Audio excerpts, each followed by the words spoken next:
the pig! The Pack is arguably the episode that manifests best of all what Season 1 of Buffy is about. Focusing on the high school, highlighting juvenile behavior, heavy on the metaphor, presenting an original horror story, subverting expectations. It is a pretty strong closer to the first half of the season. The monster of the week, this time, is taken from African mythology. Many African religions believe that a person can be possessed by spirits, including animal spirits, and that this possession can explain changes in behavior, mood, and health. It is also believed that one can willingly connect to what is known as power animals, and become a conduit to the powers of that animal spirit, powers that can help you achieve a task at hand. This is the lore behind this episode, and beyond that, there is no point in diving into African mythologies to find out more. The creators obviously did not care about accurately presenting Africa. And the reason for that is not racism, as many of today's young viewers would be quick to charge, but because it didn't matter back then. Young viewer, try to put yourself in the reality before Google. Imagine that there is no way for the viewer to just jump online and learn about foreign cultures. The representation of these cultures, therefore, should not burden the viewer with a lot of information about them. It should serve more to fire their imagination with something different, so the representation should highlight the more exotic parts, and there's license to give up on accuracy in the name of thrills. So, for instance, when Willow is watching the hyena documentary, she is actually not watching hyenas, but African wild dogs, another animal that hunts in packs and eats their prey alive. Why? Well, this is probably the most gruesome archive footage the creators could find of these acts, so they used those instead of accurately presenting hyenas. If that's indeed the reason, then they made the right choice. Far from being racist, it is actually more enlightened. Representing foreign cultures in this exotic and sexy manner could entice the viewers into wanting to go out and learn more. It is very different nowadays, when online discussions of an episode would be filled with people providing information about any detail in it, so what is enlightened representation in this period takes a different form. Bottom line, again, is that you should be careful when judging another period. To say it more bluntly, when you criticize people from a different period, you first have to understand the reality that they were operating in, and then you can also pass judgment.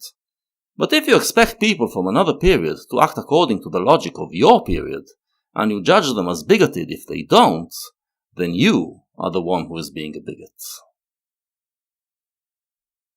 We've established, then, that there is no point in diving into African lore in order to understand this episode. But there is a lot we can learn from it about American lore, specifically the lore of the rock and roll period, and the role that Africa played in it. Let's dive a little bit into that. We go back to 1955, year zero of the rock and roll period. America is the leader of the Western world and sees itself as the front line of modern progress. It is agreed, by left and right alike, that the American model of a liberal capitalist democracy is the best of all human societies, and we need to keep it while constantly improving it until we create the perfect society. The idea of modern progress, basically, is that human civilization has stepped out of the African jungle, whence it originated, and we are steadily moving away from the jungle, from our animalistic side, towards becoming wholly enlightened, living according to reason. But we are not completely out of the jungle yet. There are still places within our society, and within our subconscious, in which the jungle thrives. Several 50s movies had the word jungle in their title, as they presumed to describe those enclaves. For instance, Asphalt Jungle, from 1950, delves in the crime world, in the animalistic impulses that cause people to go against our best of all society. And in 1955, there was Blackboard Jungle. The hero of Blackboard Jungle is Mr. Daddier, an idealistic young man who wants to be a schoolteacher and help shape young minds. The young generation, after all, are the agents of tomorrow, the generation that is supposed to be even more enlightened and improve our society further. This is one of the biggest missions that 50s America set for itself, and with it, came one of its greatest concerns: juvenile delinquents, kids who, for some reason, seem to pass on the opportunity to become part of our great society. Daddy A's first teaching job is in a rough school, notorious for its rate of juvenile delinquency. Is he cut for the job? You speak very softly. Can you be heard at the back of a classroom? Well, I did some dramatics at college, sir, and they could always hear me right in the very last row. Really? Shall I project a little, sir? Go ahead and project. Once more unto the breach, dear friends, once more. Or close up the wall with our English dead. In peace, there's nothing so becomes a man as modest stillness and humility. But when the blast of war blows in our ears, then imitate the action of the tiger. Very aptly chosen.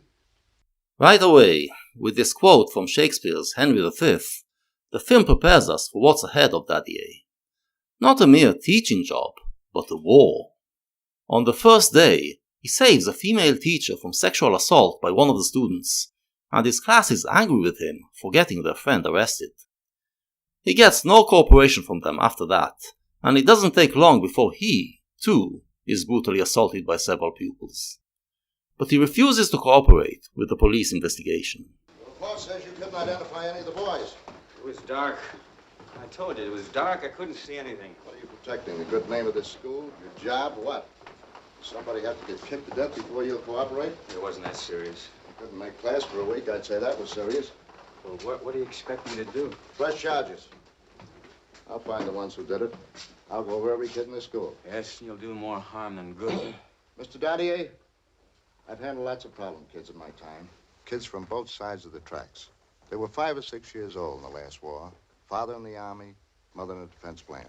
No home life, no church life, no place to go. They formed street gangs. It's way over my head, Mr. Daddier. Maybe the kids today are like the rest of the world. Mixed up, suspicious, scared. I don't know. But I do know this. Gang leaders are taking the place of parents, and if you don't stop them... Class is starting, you mind? Then you won't help us? I'm sorry. Sure. And I hope you'll never be sorry. This is the story that America told itself in the 50s. The rise of juvenile delinquency is not the fault of our society, but the fault of the war, that made these kids grow fatherless. And so, instead of growing up as normative individuals, they joined street gangs that set them on a bad path. This is one of the main dichotomies of the modern age. On the civilized side, there are the individual and society. The belief was that every human has a universal side and a particular side, and progress will get us to the point where our universal, enlightened side will be fully actualized, and thus able to devise a society that allows everyone to actualize their particular side as well, and become fully free individuals. On the uncivilized, jungle side were group identities, in which one gave up on their individuality to be part of the group, and which threatened to divide our society into tribes. Those who belonged to such groups were seen as giving in to the animalistic side of their nature, living in packs, like jungle beasts, instead of in a universal society. The police officer here believes that such kids should be locked away because they ruin it for the rest. But Daddy A believes that every kid should have a chance, and that he can put them on the right path. The question is, how? Here, the movie presents him with two alternatives.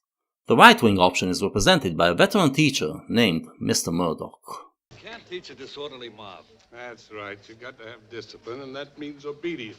How are you going to get that? With a ruler. Take a ruler to one of these delinquents, he'll beat you to death with it. Oh, my name's Murdoch. You teacher? Yes. English. Richard Daddier. Lucivoldi, carpentry. George Katz, social science. I'm taking money under the false pretense of teaching history. Thought you developed their muscles. No, developing my own. Getting in shape to defend myself for the fall term. Makes it sound like a reform school. Oh, first teaching job, eh? That's right. Don't listen to him, Daddier. He's a cynic. Why not? This is the garbage can of the educational system. You take most of these schools and put them together, and what have you got? One big, fat, overflowing garbage can. They hire fools like us with college degrees to sit on that garbage can, keep them in school. so women for a few hours a day can walk around the city without getting attacked. Murdoch believes that only strong discipline can set unruly children straight. However, since we now live in a liberal society that doesn't properly discipline children, there is no chance. Hence, he became a cynic who does not believe in his vocation as a teacher. Meanwhile, the left-wing option is presented by another new teacher, Mr. Edwards. Yes, sir. It's the best profession anywhere. Kids. Yep. Best profession anywhere. So why don't they let me teach? I don't know, I guess because they're just bad guys. Bad, they're just ignorant. Bad and ignorant. You don't really believe that, do you? No, I don't really mean it, Josh. The idealistic Edwards holds the belief associated with the philosopher Socrates, namely, that people are inherently good and don't willfully choose to do bad. They do bad only due to ignorance. This is one of the underlying beliefs of liberal enlightened thought, the reason why it believes that knowledge would bring progress. Daddier, after what he witnessed in the school, finds it hard to believe, but when he is shamed for it by Edwards, he reluctantly reverts to it. He is also a liberal, and at this point, he is still desperately clutching to his ideals. But Edwards ends up quitting his job, a broken man, and Daddier realizes that he should perceive humans as they are, not as they ought to be. He has to find the middle way between the idealistic Edwards and the cynical Murdoch, if he wants to achieve progress. This, in a nutshell, was the American mindset of the 50s.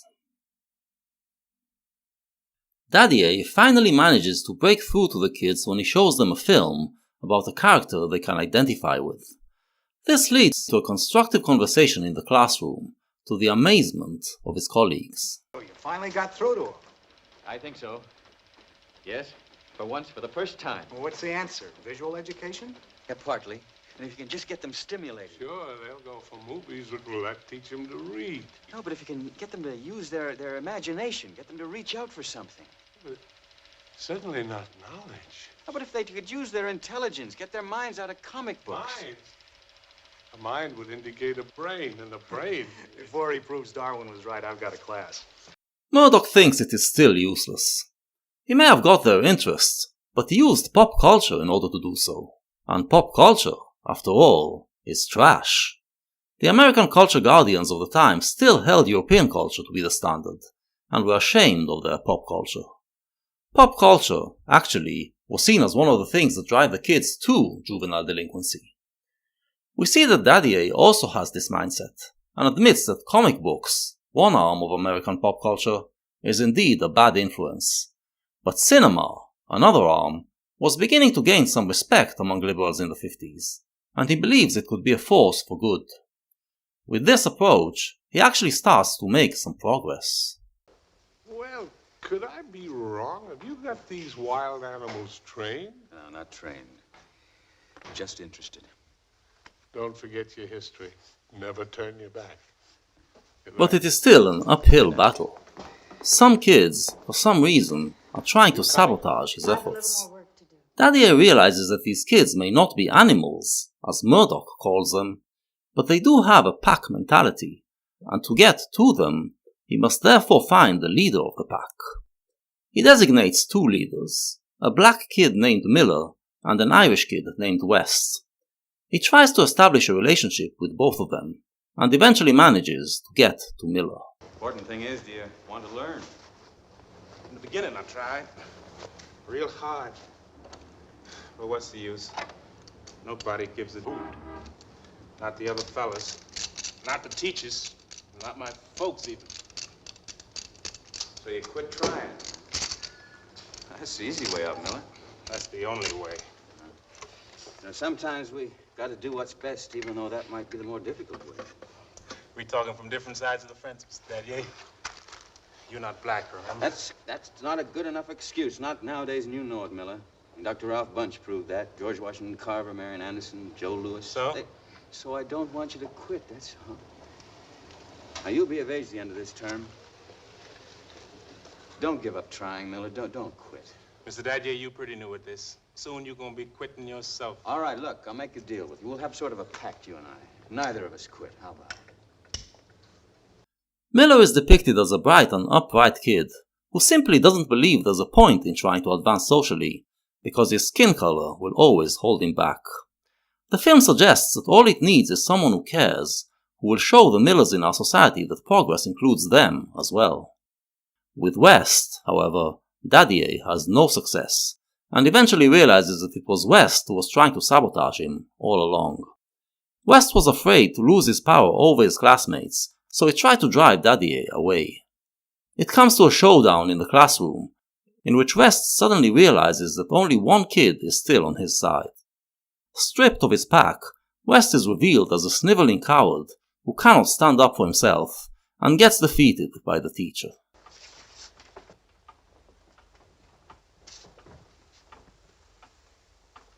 All right, fellas? I know. You're saying, why do that? Why not forget the whole thing? No, not this time. There's no place for these two in your classroom. Look, we've all made a step forward this morning. Now, there's no sliding back now. Not ever again. Now, whether you like it or not, I'm taking these two downstairs. I think maybe we give you a hand, Mr. Daddy. Okay, fellas? Yeah. This, then, was the story that mainstream America told itself in the 50s.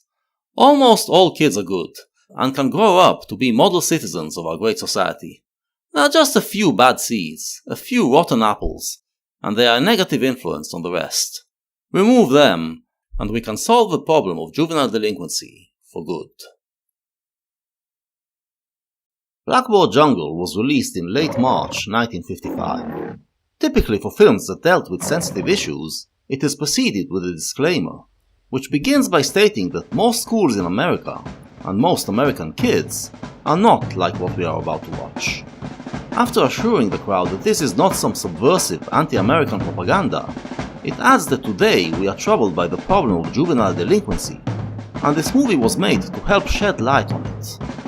While we are reading this, we hear a jungle beat pounding in the background, preparing us for what we are about to watch. And when we switch to the opening credits, the beat changes seamlessly into 1, 2, 3 o'clock, 4 o'clock, rock. 5, 6, 7 o'clock, 8 o'clock, rock. 9, 10, 11 o'clock, 12 o'clock, rock. We're gonna rock around the clock tonight. Rock Around the Clock by Bill Haley and his Comets was released about a year earlier and was a minor hit. In the beginning of 1955, however, the term rock and roll started to catch on like wildfire, denoting this type of music, the music that fused white pop with black rhythms. It was known that the youth was going crazy for this music, so director Richard Brooks decided to use Rock Around the Clock to represent this film about the jungle in the hearts of our youth, playing it very loud over the opening credits to shock the audience. As a result, Rock Around the Clock returned to the charts, becoming the first major rock and roll hit, holding the number one spot for 8 weeks straight, and effectively kickstarting the rock and roll period. While the culture guardians were busy trying to censor comic books, it turned out that it was music they should have been worried about. Rock and roll sounded like it came right out of the jungle, corrupting our precious children, destroying modern progress, destroying Western civilization. It became public enemy number one, the main reason given for juvenile delinquency and for many other of society's ills. For the kids, however, it was the greatest thing they ever experienced, an ecstatic thrill that liberated them from stifling 50s conformity, and the youth culture that emerged and carried on throughout the rock and roll period always tried to recreate that breakout moment through creating new ecstatic musical styles. Hollywood tried to cater to this culture by creating the genre known as the youth flick. From the mid-50s to the mid-60s, the youth flick still had an educational message, still ended with the youth conforming and becoming a productive part of society. At least, this was how it was in the films created by established filmmakers. In B-movies, especially horror B-movies, the story that was told was different. In the 1950s youth horror flicks, the juvenile delinquents are shown in a sympathetic light, and there is no attempt to show what can cure delinquency. Instead, they fall into the hands of unscrupulous adult scientists who do experiments on them while allegedly attempting to cure them. In other words, these films actually criticize society for trying to change the kids. When we watch them today, we see the mindset of the rock and roll period already beginning to bud. Blackboard Jungle also launched the career of the first black movie star, Sidney Poitier, who plays Miller. Poitier carried on and became the symbol of how modern-minded Americans wanted blacks to be. Civilized, erudite, well-spoken, with perfect manners. The only difference between him and a civilized white man was skin color. He represented what progress was supposed to achieve in the end. In 1967 he played in a movie that was very similar to Blackboard Jungle, called To Sir with Love, only this time he is the teacher, trying to educate a class of rough London kids. His solution is to treat them like adults, and he gets them to realize that their youth culture is frivolous, and adult life is better. This, however, was the swan song of modern-minded high school films. The rock and roll period took the side of youth culture, of the rebelling kids. Youth was supposed to hold its own, and resist the teacher's attempts to make them think like adults. The model represented by Poitier, of a black man who successfully stepped out of the jungle, was rejected as well. All black American secular music, from ragtime through jazz to boogie-woogie and then rock and roll, was branded jungle music by the culture guardians when it first came out, and chastised for it. 20s jazz clubs would often use the jungle scenery to make the white patrons feel like they are stepping out of their world for a while and experiencing Africa. This, however, did not express any wish by the black musicians to go back to the jungle, but was just catering to the stereotypes held by the white folks. But after rock and roll became the center of youth's world, black musicians started to accentuate the African elements in the music. By the 70s, black funk musicians were singing about reviving the jungle, reviving Africa, within their American lives. White liberals, meanwhile, reappraised their approach and realized that there was something bigoted about wanting blacks to become like whites. Africa started to be seen not as a backwards place that needs to adopt Western values, but as a place with its own culture, worthy of preserving. With the onset of the transitional phase to the cyber period, as we discussed in episode 3, youth culture began to wane, and the mindset of the rock and roll period waned with it. People started to look back and realize it wasn't all for the good. Youth culture created a lot of thrills and a lot of great art, yes, but it left part of the youth in ruins. Some kids were left behind, unable to enjoy the fruits of 90s prosperity. Black kids, in particular, were in a bad way, and the ghettos were ruled by gangs. Suddenly, education didn't seem like such a bad idea after all. In 1995, right at the dawn of the cyber period, the film Dangerous Minds went back to the premise of Blackboard Jungle, portraying a new teacher stepping into the jungle of 90s youth culture and trying to get the minds of the kids out of ghetto mentality. School teachers became heroes again, and would be the heroes of cyber period movies. But, in 1997, early on in the transitional phase, the rock and roll mindset was still stronger than the cyber mindset, and the heroes are still the kids. This is where we find ourselves in the first season of Buffy the Vampire Slayer.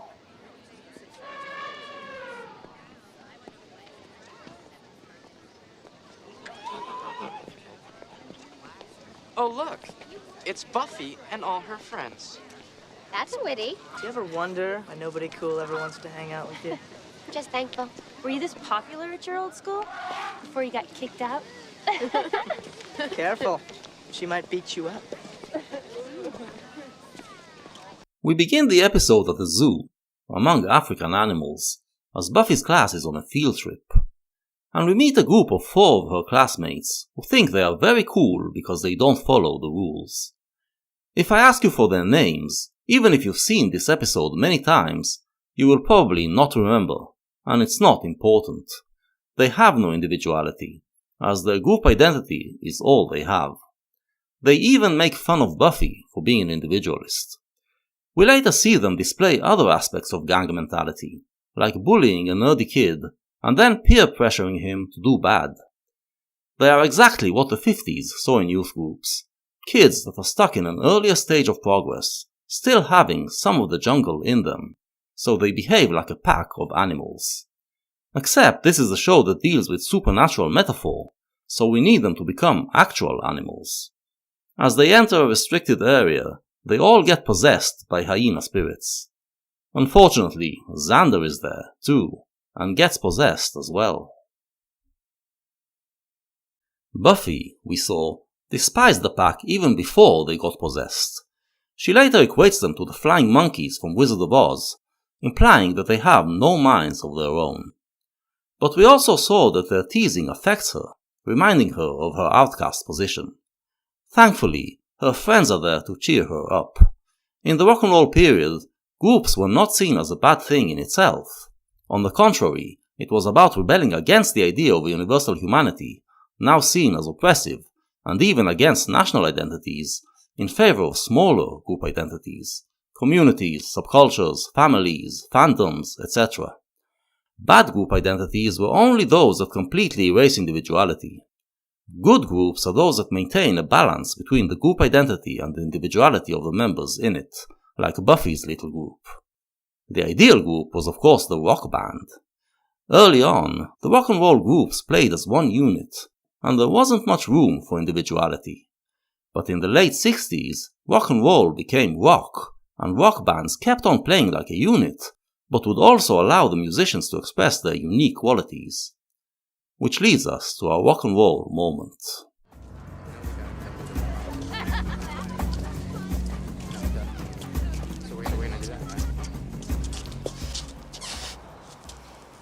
Dogs. Where?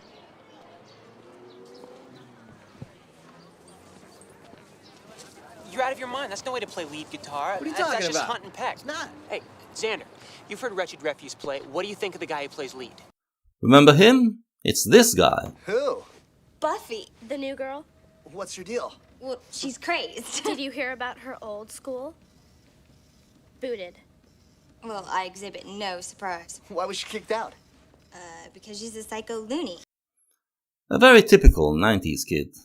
In the pilot, we saw him help spread rumors about Buffy's weirdness. But he is okay with individuality if it is expressed within the dynamics of a group, and here he discusses the merits of the lead guitarist of a band called Wretched Refuse. A fictional band, as far as I'm aware, but what isn't fictional is what these guys are doing. Sitting around and discussing the individual merits of rock musicians, as kids of that period often did. This is a display of good group dynamics, contrasted with the bad dynamics we see from the pack. Hey, what are you guys... Shut up. You're sharing. Friends like to share. Good? It's too well done. Hey! That is not cool. Neither is believing Cordelia's lies about Buffy, butthead. Anyway, the pack is sort of a band, after all, so they are accompanied by rock sounds. When they enter the bronze, a new record starts playing, as if announcing their entrance. The music chosen for them is typified by power chords, although not heavy metal, but the heavier side of 90s alternative rock.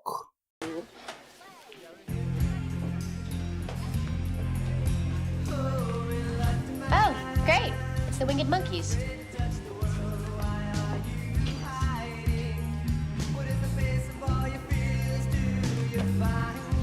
This is Reluctant Man by Sprung Monkey, which again takes us back to the pilot, when they were the first band to appear at the bronze.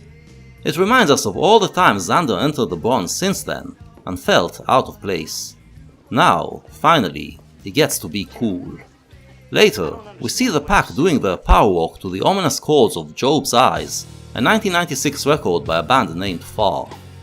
I do like the show's insistence to not go with rock classics, like almost anyone else would do, but with contemporary records.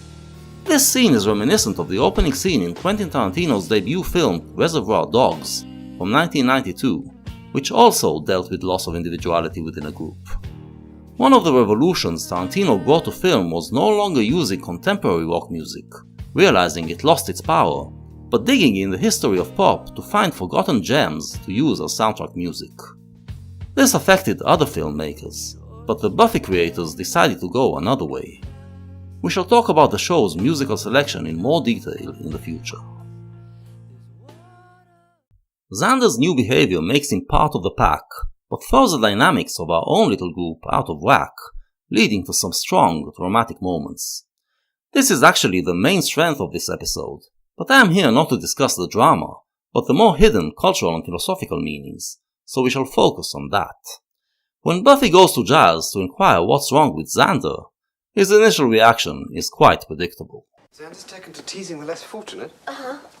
And there's a noticeable change in both clothing and demeanour. Yes. And, well, otherwise all his spare time spent lounging about with imbeciles. It's bad, isn't it? It's devastating. He's turned into a 16-year-old boy. Of course, you'll have to kill him. Giles, I'm serious. So am I. Except for the part about killing him. Testosterone is a great equalizer. It turns all men into morons. He will, however, get over it. It's that age-old adage, boys will be boys. There's nothing to do about it, and you just have to let them grow out of it. This is the course of nature, and there's nothing supernatural about it. Buffy's reaction is, I cannot believe that you, of all people, are trying to scully me. There is something supernatural at work here. shouting out one of the show's predecessors. The X-Files was perhaps the show that opened the door to Buffy more than any other, also focusing on the supernatural, and presenting a hybrid of Monster of the Week episodes with a loose narrative that connected the episodes together. It premiered in 1993, just 3.5 years before Buffy, but this few years difference is crucial, because it means it started before the cyber period, and it shows. The show still exists in a world that refuses to accept the supernatural as real. It stars 2 FBI detectives who explore unexplained cases. Fox Mulder, who believes in aliens and in the supernatural, and Dana Scully, who believes everything has a rational, scientific explanation, and keeps being skeptical about the supernatural even through everything she experiences with Mulder. On Buffy, the heroes all accept the existence of the supernatural, and still, we see that some of the old skepticism persists, and Giles refuses to accept Buffy's intuitions, resorting instead into scullying her. In Season 1, the creators knew that even the audience that was willing to accept the X-Files was still in the Scully mindset, still needed some nudging to commit to the supernatural. The main way of doing it, of course, was to present it all as a metaphor. And if we take Giles' reaction metaphorically, it is the same as how Willow and Xander, in the beginning of the episode, both dismiss the pack as harmless. But then the pack goes into the hyena zone, and comes out dangerous. Similarly, juvenile delinquency is something most kids grow out of, but sometimes it may lead them to mix with a bad crowd and set them on a path towards criminality. The question is, how can educators reach such kids before this happens? And the show uses the school principal as the model. It will take until Season 7 until we finally get a principal who is like Mr. Dadier, with the sensible approach. The Mr. Murdoch of the show we will meet soon enough. The first half of Season 1 belongs to Principal Flutie, representing the ultra-liberal approach of Mr. Edwards, and the failure of this approach. Welcome to Sunnydale. A clean slate, Buffy. That's what you get here. What's past is past. We're not interested in what it says on a piece of paper, even if it says, well... Right from the first time we meet Flutie, we see the problem. Consciously, he believes in the liberal approach, of allowing freedom for kids to grow their own way, but subconsciously, he does not believe in it. Sitting on top of Hellmouth, this liberal approach only allows the inner demons of the children to run amok, and Flutie knows it. So whenever he tries to be liberal, he always contradicts himself immediately after, with over-aggressive behavior in reaction to the kids' insolence. The pack, even before they get possessed, makes him lose it. I've had it up to here with you four. What are you doing? Nothing. Did I ask you to speak? Okay, I guess I did, but I want the truth. This is the quintessential Flutie. Actor Ken Lerner finds the right balance at portraying him as a compassionate and sympathetic character on the one hand, but hypocritical and high-strung on the other. He is at his most sympathetic in this episode, as he tries to get the kids excited about the new mascot for the school's football team. Students, I'd like you all to meet Herbert, our new mascot for the Sunnydale High Razorbacks. He's so cute. He's not cute. No, he's a fierce Razorback. This is the kind of group mentality that American culture guardians actually encourage. Groups that are part of the system, like high school sports teams. The show, however, actually equates this type of group to the pack, as we see in the dodgeball scene, in which the gym teacher enjoys and encourages the vicious, collective behavior of the hyena kids. Flutie, a square, probably was not part of the rebellious youth of his time, but connected to this more acceptable form. As he tells Buffy, The problem is you kids today have no school spirit. Hold on, let me get his outfit off. Today it's all gangs and drugs and those movies on Showtime with the nudity. I don't have cable, I only heard. When I was your age, we cared about the school's reputation and the football team's record, all that stuff. Of course, when I was your age, I was surrounded by old guys telling me how much better things were when they were my age. Flutie is also a liberal, so he understands that every generation needs to rebel. But he fails to integrate it into his pedagogic approach. Herbert, the pig, kind of symbolizes him. He tries to be fierce, but he is too cute and cuddly to really scare the mean kids. When the pack eats the pig, we see the other side of him. You're gonna have so much detention, your grandchildren will be staying after school. Not very liberal. He should be carrying a stick as well as a carrot, but since he is all carrot and represses the stick, it comes out of him only when he loses his temper, and then it sounds like idle threats that the kids don't take seriously. This liberal approach, the show tells us, will not work in today's America that is like a hellmouth. The kids will eat you alive, as they did to Mr. Edwards, and as they do to Flutie. Literally. We are not told what hyena species possess the kids, but we can deduce it is the spotted hyena. The spotted hyenas are the ones that sound like they are laughing, and also the ones that eat their prey alive.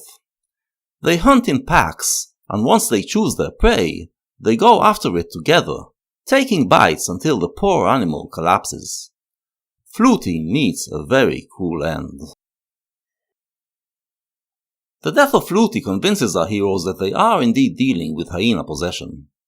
Giles provides the details. Apparently there's a sect of animal worshippers known as Primals. They believe that humanity, consciousness, the soul, is a perversion, a dilution of spirit. To them, the animal state is holy. They're able, through transpossession, to draw the spirit of certain animals into themselves. And then they started acting like hyenas. Well, only the most predatory of animals are of interest to Primals, so yes, that would fit, yes. So what happens to the person once the spirit's in them? If it goes unchecked?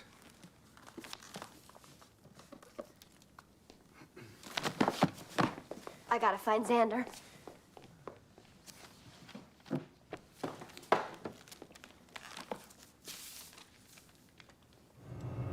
Yeah, that's not African. That looks like Gustav Dore's illustrations of hell. Doesn't matter. The point, if we take it metaphorically, is that there are some people who don't find themselves in the peaceful liberal order and want individual power.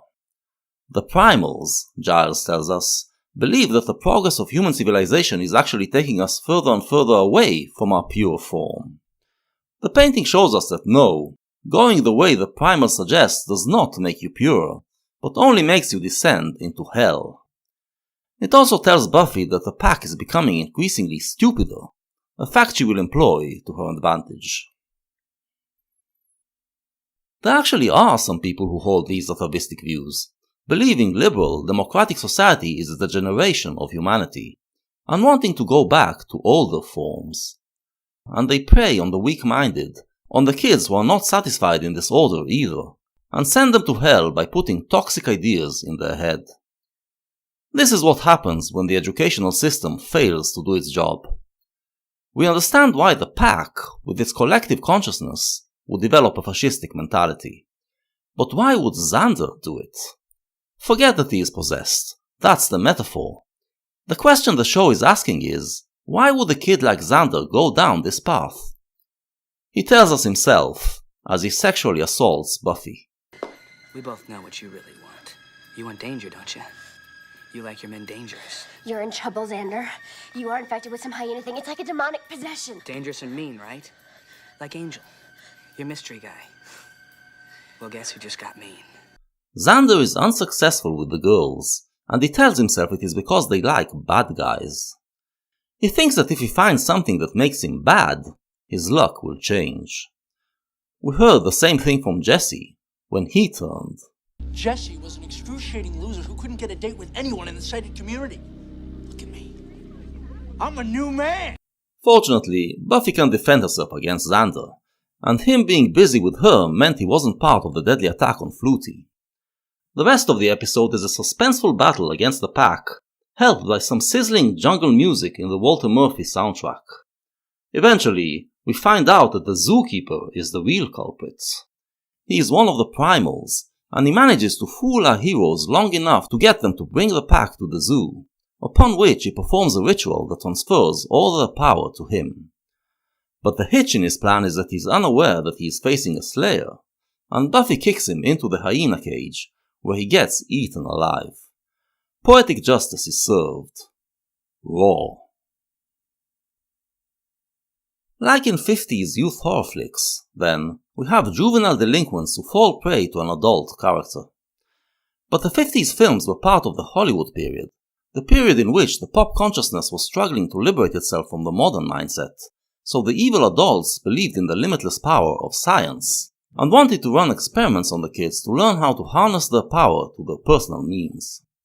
The rock and roll period, on the other hand, was fascinated with Africa, with the primal powers that civilization left behind, but Africa still maintains. Pop music used these powers to good means. The zookeeper represents the dark side. Did the educational system get any better in the cyber period?